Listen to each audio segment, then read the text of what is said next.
ఓం శ్రీ గురవే నమ. ఈరోజు గురు పౌర్ణమి.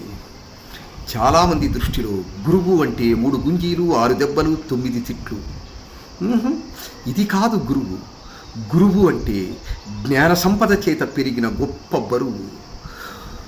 గురువు అంటే విద్యార్థులకు విజ్ఞాన ఫలాల్ని అందజేసే కల్పతరువు. శిష్యుల జ్ఞాన తృష్ణను తీర్చే మంచినీటి చెరువు. సమాజమనే పంట పొలానికి సారవంతమైన ఎరువు. మన జనగణమన జాతీయ గీతానికి మంచి దరువు. వేయేల గురువు అంటే మన దేశానికే పరువు. అలాంటి గురువు లేకుంటే దేశాభ్యున్నతే కరువు. అందుకే